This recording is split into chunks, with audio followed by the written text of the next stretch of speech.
السلام عليكم، عاملين ايه؟ المره اللي فاتت اتكلمنا عن لغات البرمجه وازاي لغات البرمجه بتشتغل، وان الماشين بتاعتي او الكمبيوتر بتاعي ما بيفهمش الا لغه واحده، وهي الماشين كود اللي هي الزيرو والواحد. النهارده هنتكلم عن انواع المترجمين. قلنا عشان يقدر الماشين بتاعك يحول لغه البرمجه اذا كانت بايثون او جافا او سي بلس بلس وغيرها من اللغات للماشين كود بيحتاج مترجم.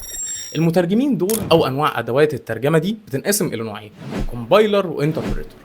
الكومبايلر هو المجمع، من اسمه بيبتدي ان هو ياخد الكود بتاعي كله ويبتدي ان هو يترجمه مره واحده ويطلع لي اكسكيوتابل فايل او باينري فايل، هو ده اللي بيتعمل له عمليه ران. النوع الثاني هو الانتربريتور. الانتربريتور او المفسر بياخد الكود بتاعك سطر بسطر ويبتدي ان هو يترجمه سطر بسطر ويديك النواتج. خلينا من الشرح والكلام اللي قلناه ده نعرف المميزات والعيوب والفروقات ما بين الكومبايلر والانتربريتور. اول حاجه الكومبايلر بياخد الكود كله، فبالتالي ان اول مره هتعمل ران للابلكيشن بتاعك او البروجكت بتاعك هياخد وقت طويل، بس بعد كده وخلاص انشا الفايل بتاعه اللي هو اكسكيوتابل فايل هيبتدي ان هو يرن بشكل اسرع. هي اول مره بياخد وقت كبير بس بعد كده بيبقى اسرع بكتير. لكن الانتربريتور هو في كل مره بياخد سطر بسطر، وعشان كده الانتربريتور في اول مره بيبقى اسرع بس الكومبايلر بعد كده بيبقى اسرع منه.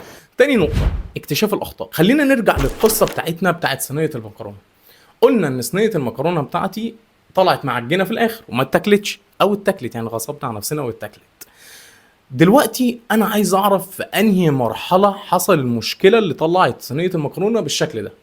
هبتدي ان انا اعمل ايه؟ اراجع الخطوات بتاعتي واشوف انهي المشكله. فعليه على سبيل المثال ان انا حطيت المكرونه فتره اكبر على النار، فدي نفس العمليه اللي بتحصل في الكود بتاعك.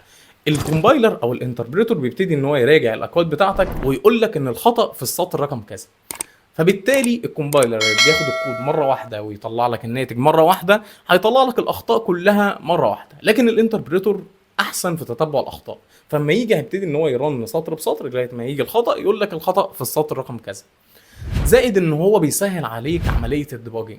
يعني ايه عمليه الديباجنج؟ احنا هنتعلمها قدام في الكورس ان شاء الله. هي عمليه بتساعدك برضو في اكتشاف الاخطاء. وشكرا. السلام عليكم.